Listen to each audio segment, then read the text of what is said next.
I would work with Bo on that. Yes.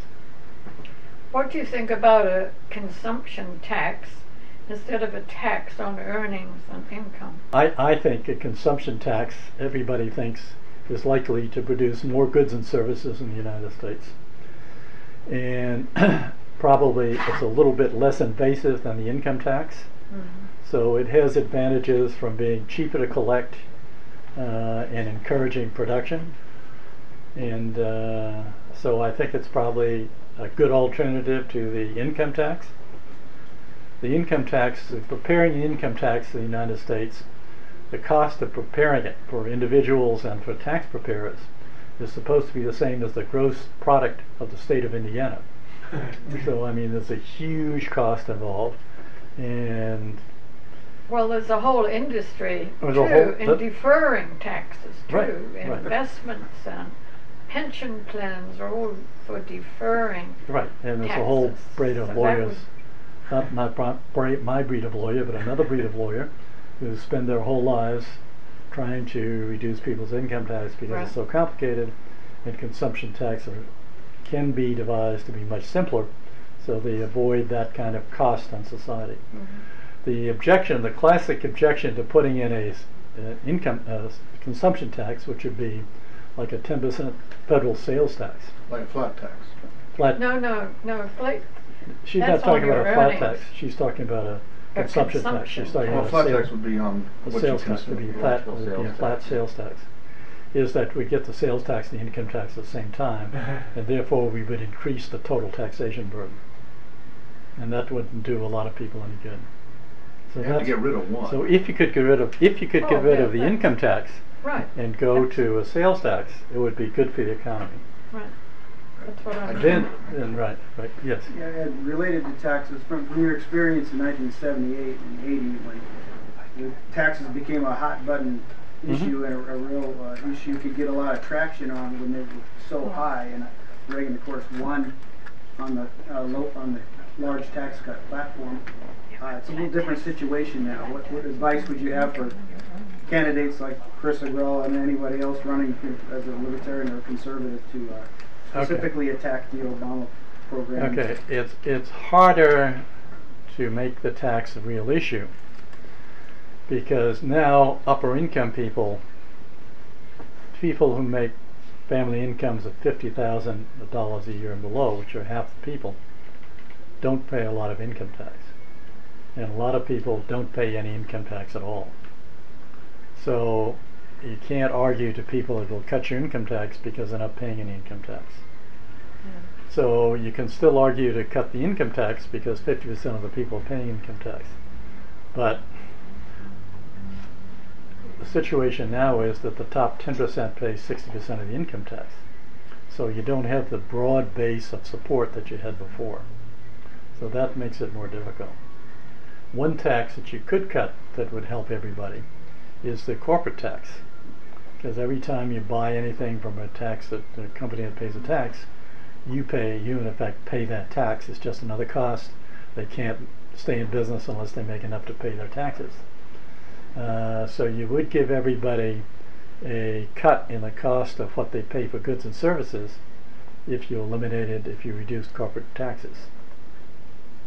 And that's a good logical argument, and I think it's a decent humane argument.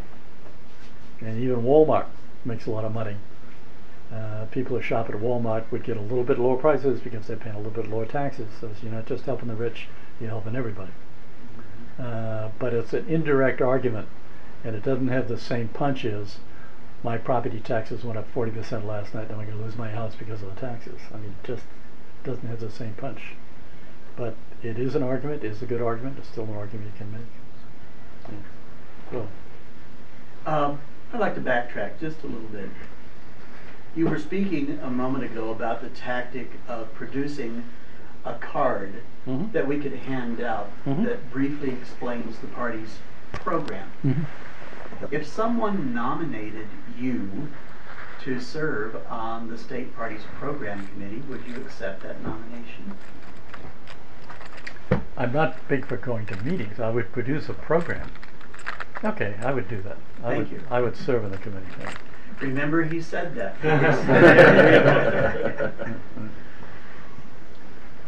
Chris? What advice would you give for candidates when, as you alluded to earlier, voters vote for what they want to hear and politicians tell them what they want to hear?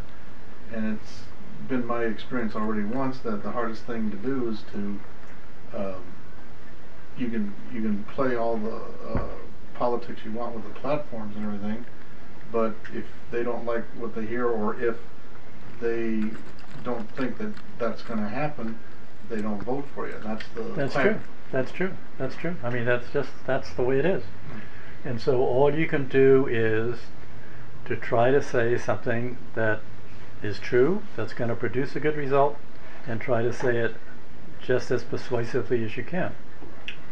And one of the ways to do that is whenever you're talking to any group, you always try to establish some bridge with your audience. Right. And it may be, I live here, or maybe I understand what your problem is. I'm in the same boat. Or maybe we're all in the same boat together, or my brother lost his house and I know how bad it is, but we have to do this, that, and the other thing. So if you have to really care about people in order to get them to listen to you. And one of the things about, I'm not talking about statesmen, I'm talking about good politicians, is that they relate to people. And Reagan related to people, Franklin Roosevelt related to people, Obama's not in the same category with them, but he's pretty good at relating to people. And so relating to people and trying to build a bridge to the people gets them more agreeable to listening to what you got to say.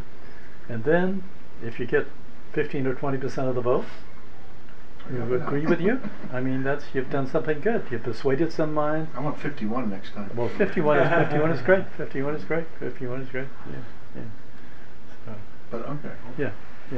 Yeah, I'm wondering, since we haven't been as successful with a presidential candidate since 1980, how do you feel about, there's some discussion about less emphasis on national presidential candidates and more emphasis on local or on issues or on education as a party. How do you feel about that? I think